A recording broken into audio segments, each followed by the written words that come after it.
Hello friends, स्वागत है आप सभी का हमारे YouTube channel AR math classes में। तो पिछले सेशन में हम पढ़ रहे थे कक्षा 10 गणित का पहला चैप्टर वास्तविक संख्याओं की पहली प्रश्नावली, जिसमें हमने कुछ सवाल देखे थे।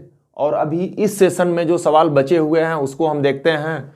तो जैसे ये हमारा 12वां सवाल है, दर्शाइए कि किसी धनात्मक पूर्णांक का वर्ग किसी पूर्णांक q के लिए या तो 4q या 4q + 1 के रूप में होता है। तो जब हम इसको हल करते हैं तो हमने इस टाइप के आपको एक एग्जाम्पल और 2-3 सवाल बताया है। फिर भी एक सवाल हम और आपको बताते हैं यहाँ कि आपको क्या करना है। सबसे पहले यूक्लिड विभाजन प्रमेयिका लिख लेनी है। यूक्लिड विभाजन प्रमेयिका क्या है कि धनात्मक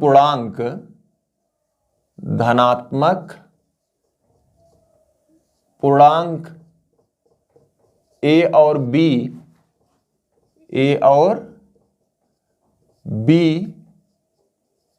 दिए हों, धनात्मक पूर्णांक a और b दिए हों, q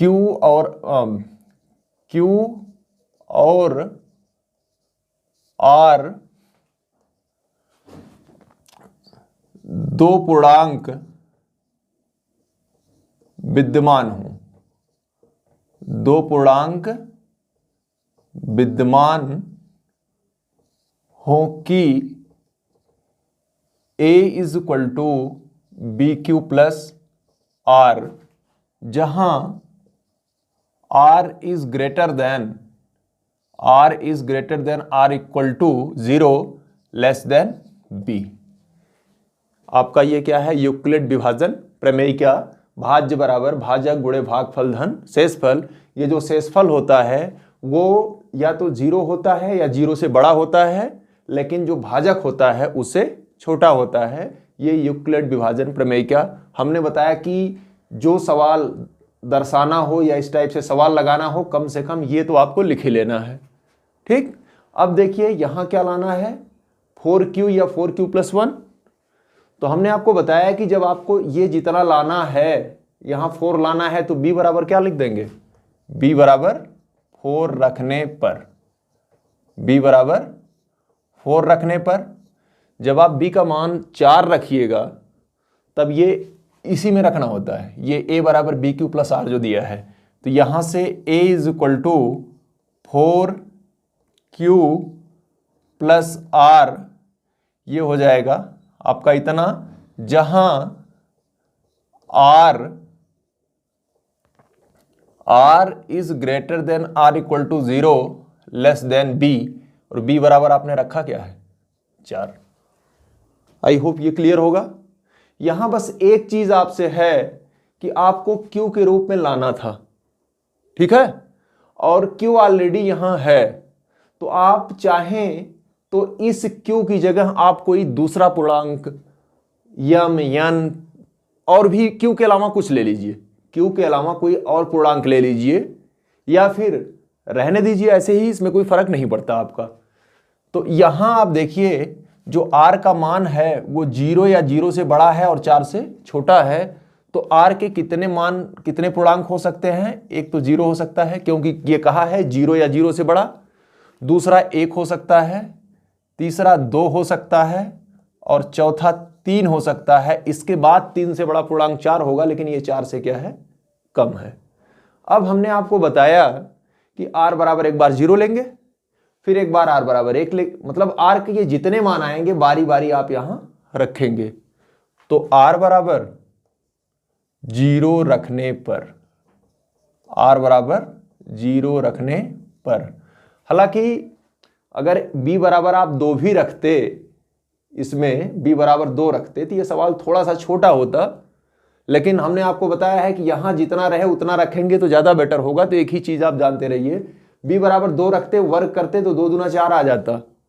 एक चीज हमेशा ये ध्यान रखिएगा कि यहां अगर 4 है और वर्ग पूछा है तो b बराबर आप 2 भी रखेंगे तो सवाल थोड़ा और छोटे में आ सकता है, कोई प्रॉब्लम नहीं होगी। लेकिन फिलहाल हम देखते हैं r बराबर 0 रखने पर, तो a बराबर कितना आ जाएगा, 4q और r का मान 0, या a = 4q।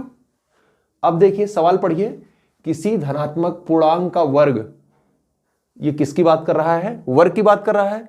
अगर ये घन की बात करे तो जैसे इसके शायद इसके पहले वाला 10वां सवाल होगा या कोई सवाल होगा जिसमें घन की बात कर रहा है, तो आप जो करें, वर्ग की बात कर रहा है तो a square is equal to 4q का होल स्क्वायर या a square is equal to 4 चौक 16q स्क्वायर। ठीक, अब चूंकि हमें 4q लाना है, क्या लाना है? 4q लाना है, इसीलिए हमने आपसे कहा था कि इस q की जगह कोई संख्या यम एन ले लीजिए। ठीक, तो अब ये हो जाएगा 16 है तो 16 को आप 4 गुणे 4 लिख सकते हैं, यानी 4 इंटू 4q स्क्वायर। अब यहां लिख दीजिए 4q स्क्वायर बराबर आप q लिख लीजिए, क्योंकि q भी पूर्णांक है, इसका वर्ग भी पूर्णांक होगा। हालांकि 4q बराबर q होगा नहीं, इसलिए हमने कहा था कि यहां की जगह अगर आप यम लिखें कोई दिक्कत नहीं होगी यहां। तो अब जहां जहां चूंकि हम हर सवाल से q लगाते रहे, इसलिए जहां जहां q है वहां वहां हम क्या लिख देंगे? यम। तो यहां भी क्या होगा? यम। यहां भी क्या होगा? यम। तो यहां भी क्या होगा? यम। यानी जहां आप q लिख रहे थे वहां शुरू से क्या लिख दीजिए? यम लिख दीजिए। तो ये क्या हो जाएगा? यम, और ये भी क्या हो जाएगा? 4m square. अब यही आप लिख दीजिएगा 4m स्क्वायर बराबर q। दरअसल यम पूर्णांक है तो इसका वर्ग भी पूर्णांक होगा, 4 से गुणा करेंगे तो वो भी पूर्णांक होगा, यानी हो जाएगा 4q। तो r बराबर 0 रखने पे ये मिल गया 4q, और इसी रूप में लाना था। और आपको बारी बारी से 1 रखना है, 2 रखना है, 3 रखना है। अगर 1 2 3 रखेंगे तो या तो ये 4q आएगा या तो 4q प्लस 1 आएगा। अभी हमने r बराबर 0 रखकर देखा। अब अगला स्टेप क्या होगा? अब r बराबर 1 रखने पर, r बराबर 1 रखने पर, जब r बराबर 1 रखेंगे यहां तो a बराबर क्या आ जाएगा? 4m plus 1, 4m plus 1। लेकिन है क्या? ये धनात्मक पूर्णांक का वर्ग है, तो जब आप वर्ग करेंगे यानी इसका वर्ग होगा a square is equal to 4m plus 1 का होल स्क्वायर। आप सूत्र जानते हैं, a प्लस b का होल वर्ग बराबर क्या होता है? a square plus 2ab plus b square. ये सूत्र आपने पढ़ा है। तो यहां a की जगह क्या है? 4m है, यानी 4m प्लस 1 का होल स्क्वायर बराबर a की जगह 4m तो 4 चौक 16m स्क्वायर प्लस 2ab, यानी 2 गुणे a की जगह 4m और b की जगह 1, तो 4 दूना 8m होगा यहां, और प्लस b स्क्वायर, b की जगह 1 तो 1 का वर्ग 1 ही होगा, यानी 4m प्लस 1 का होल स्क्वायर बराबर 16m square plus 8m plus 1, यानी ये हो जाएगा 16m square plus 8m plus 1। देखिए दोनों में 4 कॉमन है, हालांकि कॉमन तो और भी है। क्या कॉमन है? 8 भी कॉमन है, m भी कॉमन है। लेकिन आप ध्यान रखिए, जैसे फॉर एग्जांपल आपके पास 500 रुपया है और आपको एक कलम की ज़रूरत है, एक कलम की कीमत 10 है, तो आप 500 रुपये कलम थोड़ी ले लेंगे। आपको कलम की ज़रूरत 1 है तो 1 कलम खरीदेंगे। यहाँ जो है 8 भी कॉमन है, m भी कॉमन है। कॉमन लेने के तो 8m कॉमन ले सकते हैं, लेकिन आपको या तो 4q लाना है या तो 4q प्लस 1 लाना है। इसलिए क्या कॉमन लेंगे? सिर्फ हम 4 कॉमन लेंगे। 4 कॉमन लेंगे तो क्या आ जाएगा? 4m square plus 2m plus 1। अब देखिए इतने को आप क्यों मान लीजिए, दरअसल m पूर्णांक है तो 2m पूर्णांक, और ये पूर्णांक तो ये भी पूर्णांक, यानी टोटल पूर्णांक। अगर हम यहां लिख लें कि q बराबर 4m स्क्वायर प्लस 2m, तो क्या हो जाएगा? 4q plus 1। इसका वर्ग किसके बराबर हो गया? 4q प्लस 1 के। तो r बराबर 1 रखने पा गया। अभी हम देखते हैं, फिर आगे देखेंगे कि अभी 1 रखा आपने अभी r बराबर कितना रखेंगे, 2 रखेंगे, तो r बराबर 2 रखने पर, r बराबर 2 रखने पर, जब r बराबर आप 2 रखिएगा तो इसी में रखिएगा, तो a बराबर 4m प्लस 2, अब वर्क करिएगा तो a स्क्वायर और ये 4m प्लस 2 का होल स्क्वायर। अब देखिए 1 की जगह क्या हो गया है, 2, जब 1 की जगह 2 हो गया है तो ये 4m ये 16m स्क्वायर होगा ही, और ये प्लस 2ab, यानी 2a की जगह 4m और b की जगह 2, तो 2 दूना 4 और 4 चौक 16, ये जो 8m आया था यहाँ 16m आएगा, और b की जगह 2 है, 2 दूना 4, यानी 4m प्लस 2 का होल स्क्वायर बराबर 16m square plus 16m plus 4, यानी ये आ जाएगा 16m square plus 16m plus 4, ये आपका आ गया। ये 4 ले लीजिए कॉमन, 4 ले लीजिए कॉमन, तो क्या हो गया 4m square plus 4m plus 1, और इतने को मान लीजिए पूरा q। अगर पूरा q मानेंगे तो ये किसके बराबर आ गया, 4q। आप यहां लिख दीजिएगा कि q बराबर 4m square plus 4m plus 1।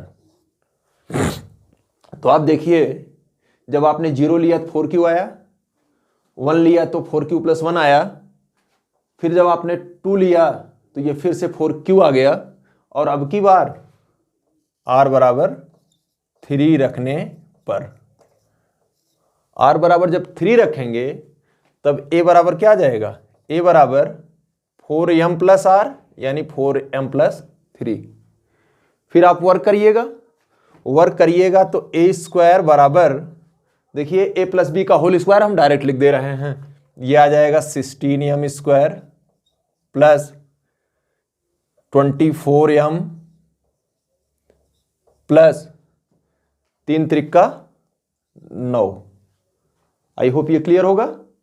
और इस 9 को आप 8 धन 1 लिख दीजिएगा, क्या लिखिएगा 24m, ये प्लस 8 प्लस 1, और इसमें से आप क्या कॉमन लेंगे, 4 कॉमन ले लेंगे। जब आप 4 कॉमन लीजिएगा तो ये 4 क्या आ जाएगा 4m square plus 6m plus 2 plus 1, और यही जो कोष्टक है ना इसको मान लीजिएगा q। जब आप q मानिएगा तो ये क्या आ गया 4q प्लस 1। तो इस प्रकार आपने 1, 0, 1, 2 और 3 रखा तो या तो आपका 4q आया या तो क्या आया 4q प्लस 1। पहले 4q आया जब 0 रखा, 1 रखा 4q प्लस 1 आ गया, फिर आपने 2 रखा तो 4q आ गया, और जब आपने 3 रखा तो 4q प्लस 1 आ गया। यही आपको क्या करना था, दर्शाना था। बस इतना ध्यान रखिएगा कि मैंने एक चेंज किया था, हर बार bq प्लस r लिखते थे, अब की बार हमने bm प्लस r लिखा, तब यहां आप q न लिख करके m लिख दीजिएगा बस। मतलब जो प्रमेय होगी, आपने जब पूर्णांक qr माना था तो यहां qr लिखते थे, अब की बार आप mr लिख दीजिएगा। क्यों mr लिख दीजिएगा, क्योंकि यहां ऑलरेडी q दिया हुआ है। अगर q दिया हुआ है तो आप q के रूप में मानेंगे तो थोड़ा सा अच्छा नहीं लगेगा, हालांकि गलत नहीं होगा लेकिन अच्छा नहीं लगेगा। तो उम्मीद करते हैं कि इस प्रकार के जितने भी सवाल हैं वो आप हल कर लेंगे। अब हम अगला सवाल देखते हैं। यूक्लिड एल्गोरिथम के प्रयोग से 378, 180 और 420 का HCF ज्ञात करो। ये आपको ज्ञात करना है। अब तक आपने जो हल किया, हालांकि इस टाइप का भी सवाल बताया गया कि 3 संख्याएं अगर दी गई हैं, 3 पद दिए गए हैं, तो उनके हम महत्तम समापवर्तक HCF कैसे ज्ञात करेंगे, फिर भी हम इसको एक बार फिर बता देते हैं।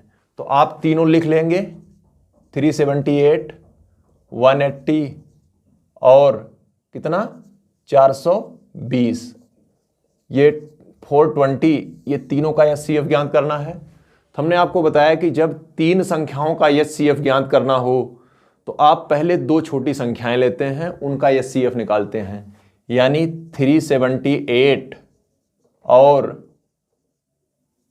180। इसमें कौन बड़ा है? 378 बड़ा है और 180 छोटा है। तो आप कैसे लिख देंगे? ये सीएफ ज्ञात करने के लिए आप क्या करते हैं? 378 में भाग देते हैं कितने से? जो छोटा होता है 180 कितना बार जाएगा? 2 बार ले जाइएगा, ये आ जाएगा 360, ये 8 हो जाएगा और ये 1। अब आप 180 में भाग देंगे 18 से, तो 18 का नाम 18 कैंसिल, 0 आएगा और फिर 0 चला जाएगा ऊपर। तो इस प्रकार एचसीएफ कितना आ गया? 18 आ गया। लेकिन ये एचसीएफ किसका आया? दो संख्याओं का। एक्चुअली इसमें होता क्या है कि ये दो संख्याओं के, जब दो छोटी संख्याएं लेते हैं उनका जो एचसीएफ आता है वही एचसीएफ जब वो और तीसरी संख्या निकालते हैं तो अक्सर वही आता है। लेकिन फिलहाल अब फिर ज्ञात करते हैं 18 और 420 में 18 छोटा है और 420 क्या है? बड़ा है। तो फिर क्या करेंगे? 420 में किससे भाग देंगे? 18 से। देखते हैं कितना आता है। 18 दूनी 36, कितना बचा? 6। फिर आ जाएगा 0, 18 तिहाई 54, कितना बचा? 6। इस प्रकार अब 6 से भाग देंगे 18 में, तो 6 तिरिक 18, ये आ गया कैंसिल। तो यहां अब एचसीएफ आया, एचसीएफ या मास बराबर कितना आ गया? 6। आई होप आपको ये सवाल समझ में आ गया होगा। कुछ नहीं करना है, 3 संख्याएं हैं, पहली 2 संख्याओं का मैस ले लीजिए, फिर जो 2 संख्याओं का मैस आता है उसका और तीसरी संख्या जो है उसका मैस निकाल लीजिए। जो फाइनल 2 संख्याओं का मैस और तीसरी संख्या का मैस आएगा वही तीनों संख्याओं का मैस होगा। फिर हम अगला सवाल देखते हैं। तो प्रश्नावली एक का 14वां सवाल, यूक्लिड की विभाजन एल्गोरिथम का प्रयोग करते हुए ऐसी सबसे बड़ी संख्या ज्ञात करो। सबसे बड़ी मतलब बड़ी से बड़ी। देखिए इसने बड़ी से बड़ी नहीं लिखा, थोड़ा सा आपको उलझाने के लिए, क्योंकि बड़ी से बड़ी संख्या कह देगा तो आपके दिमाग में महत्तम समापूर्तक आ जाएगा या एचसीएफ आ जाएगा। तो इसने क्या कह दिया? सबसे बड़ी। तो सबसे बड़ी या बड़ी से बड़ी दोनों का एक ही मतलब है। संख्या ज्ञात करो जिससे 398, 436 और 542 में भाग देने पर शेषफल क्रमशः 7, 11 और 15 प्राप्त हो। अब तक ये सवाल आता था कि बड़ी से बड़ी संख्या ज्ञात करो जिससे भाग देने पर संख्याएं देता था और कट जाती थी। तो आप सीधे उनका क्या करते थे? मैसा निकाल लेते थे। जो मैसा आता था वही बड़ी से बड़ी संख्या होती थी जो तीनों संख्याओं को काट देता था। लेकिन आप ध्यान दीजिए कि अब की बार ये नहीं कहा है कि कट जाएं या भाग दे दें तो शेषफल शून्य आ जाए।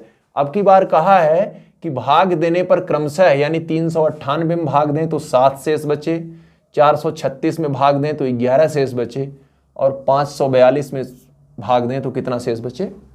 15 शेष बचे। अब आप देखिए, थोड़ा सा सवाल हल करने के पहले, ये है 108। क्या है? 108। आप जरा 5 से भाग देखिए क्या मिलता है।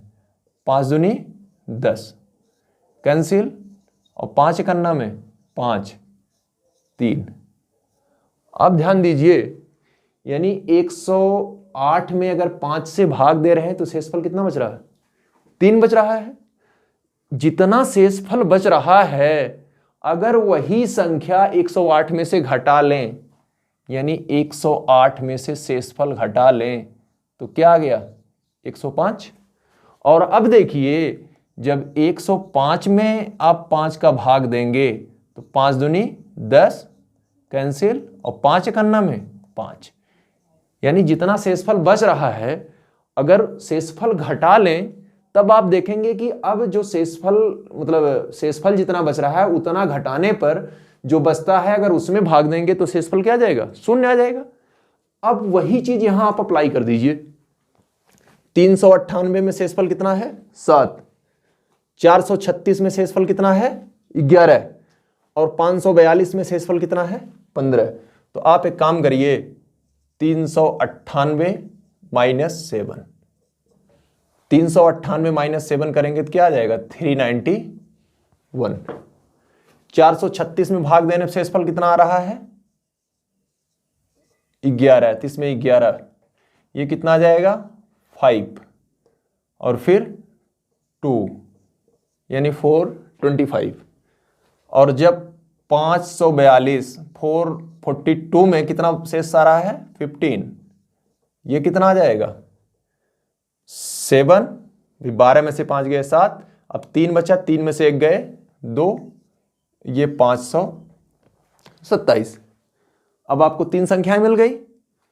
ये इस सवाल का पार्ट नहीं है, लेकिन हमने सिर्फ आपको समझाने के लिए बताया है कि अगर 108 है उसमें 5 भाग देते हैं तो शेष 3 बचता है।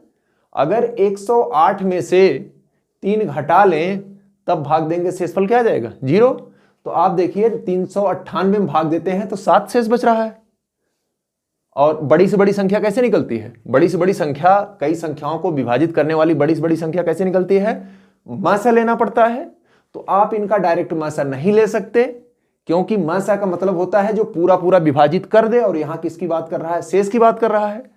और जितना शेष बच रहा है जब वही शेष उसमें से घटा देंगे तब तो शेषफल 0 आएगा। इसीलिए ये जो शेष बच रहे थे हमने इनको घटा करके ये संख्याएं ज्ञात कर ली। अब इन्हीं का मासा निकाल लें, यानी 391, 425 और 527 का मासा ज्ञात कर लीजिए। मासा ज्ञात कैसे करना है आपको पता है कि अब देखिए दो छोटी संख्याएं 391 और 425, तो जब 391 ये बड़ी है, 425 क्या है छोटी, तो अब 425 में 391 का भाग, 391 भाग देंगे तो कितना बार जाएगा 1, 391 ये आ जाएगा 4, 12, 12 में से 9 गए 3, अब ये आ गया 34। फिर देखिए 34 एकन्ना में 34 कितना, ये 5 हो गया, और ये अब फिर एक बार जाएगा 34, ये हो गया 17, और 17 से भाग देंगे तो 17 दूनी 34, कैंसिल हो गया। तो इस प्रकार HCF कितना आ गया इसका 17, यह आपका HCF है। अब आप किसका निकालेंगे 17 और 527 का। तो जब 17 और 527 का निकालेंगे, यानी 17 और 527 में 527 बड़ा है, तो आप क्या करिएगा 527 से नहीं 527 में 17 का भाग, तो 17 थी यहाँ 51, कितना बचा 1 और 17 करना में 17, पूरा पूरा कट गया, यानी HCF क्या आया 17। यानी 17 ही वह बड़ी से बड़ी संख्या है जिसको इसमें भाग देंगे तो 7 शेष बचेगा, इसमें भाग देंगे तो 11 शेष बचेगा, इसमें भाग देंगे तो 15 शेष बचेगा। शायद उम्मीद करते हैं कि ये बिल्कुल समझ में आ गया होगा। आपने ये घटा करके मासा क्यों निकाला, क्योंकि जब हम इसमें भाग देते हैं तो शेष बच रहा है। शेष बचने से कोई सवाल आपका मासा शेष बचने पर नहीं होता, बल्कि पूरा पूरा विभाजित करने पर मासा होता है। इसलिए जो शेष बच रहा था भाग देने पर उसको हमने घटाया, और जो आया उसका हमने क्या निकाला HCF निकाल लिया, और वही जो HCF आया वही क्या है उत्तर है। यानी इसका आंसर क्या होगा 17 होगा। यह हमने क्यों लिखा था, केवल समझाने के लिए कि 108 में 5 का भाग दिया 3 शेष बचा, तो हम 108 में से जिसमें भाग दे रहे हैं उसमें से शेषफल घटा लेंगे, तब देखिए भाग देंगे तो क्या जाएगा 0। यहां इसमें भाग दे रहे हैं तो 7 शेष बचेगा, यानी इसमें से 7 घटाएं 391, यानी 391 में भाग देंगे तो 0 आएगा। अब इसमें भाग दे रहे हैं तो 11 शेष बचा, यानी इसमें से 11 घटा लेंगे, यानी 425 में भाग देंगे तो क्या आएगा 0। इसमें भाग देंगे 542 में तो 15 शेष बचा, तो 542 में से 15 घटा लेंगे तो आएगा 527, यानी 527 में भाग देंगे 0। अब ऐसी 3 संख्याएं लीजिए कि जिनमें बड़ी से बड़ी संख्या भाग देने पर भागफल 0 हो, उसे हम कहते हैं मासा, यानी मासा निकाल लीजिए। जो आए तीनों का मासा वही आंसर है। अभी लास्ट सवाल 15th बचा हुआ है, उसको हम देखते हैं। तो इस प्रश्नावली का ये लास्ट सवाल है 15वां। क्या है कि यूक्लिड की विभाजन एल्गोरिथम का प्रयोग करते हुए ऐसी सबसे बड़ी संख्या ज्ञात करो जिससे 2053 और 967 को भाग देने पर शेषफल क्रमशः 5 और 7 प्राप्त हो। बहुत इजी सवाल। देखिए, इसमें जब भाग देते हैं तो शेषफल कितना है? 5। भाई दो संख्याएं हैं, इसमें 5 और इसमें भाग देते हैं तो 7 प्राप्त हो। सबसे बड़ी संख्या जिससे भाग देने पर, यानी अब अगर 2053 में शेषफल कितना हो रहा है? 5, यानी इसमें 5 घटा देते हैं तो क्या आ जाएगा? ये 13 में से 5 गए 8, 5 4 बचेगा, यानी 2048। फिर दूसरी संख्या क्या है? 967। इसमें शेषफल कितना है? 7 घटा दीजिए, क्या जाएगा? 960। देखिए 2053 में भाग देंगे शेषफल 5, तो शेषफल को घटा दें तो अब शेषफल कितना आएगा? 0। ये 960 में शेषफल 7 और इसमें से शेषफल घटा दें तो अब शेषफल क्या आएगा? 0। यानी वो बड़ी से बड़ी संख्या ज्ञात करनी है जिससे इसमें और इसमें भाग देने पर शेषफल 0 आए, अर्थात दोनों संख्याएं पूरी पूरी विभाजित हो जाएं। और जब दोनों संख्याएं पूरी पूरी विभाजित हो जाएं, इसका मतलब आपको क्या निकालना है? महत्तम समापवर्तक मस है या HCF। तो अब दोनों का HCF निकाल लीजिए। तो 960 और 2048 दोनों में बड़ा कौन है? 2048 बड़ा है। तो अब क्या करिएगा? 2048 में भाग कितने से दीजिएगा? 960 से। तो देखिए कितना बार जाएगा? 2 बार जाएगा, क्योंकि 9 तिरिक 27 ज्यादा हो जाएगा। तो 0, 6 दूनी 12, 2 9 18, 1 19, कितना हुआ? 8। ये 14 में से नहीं, 4 में से 2 गए 2, 1 उधार लाइएगा, 128। अब क्या करेंगे? कटा नहीं, तो अब जिससे भाग देते हैं उसमें भाग देना पड़ेगा। 128 में जब 960 में 128 से भाग देंगे तो 12 8 96। 8 बार तो नहीं जाएगा, लेकिन 7 बार चला जाएगा संभवतः।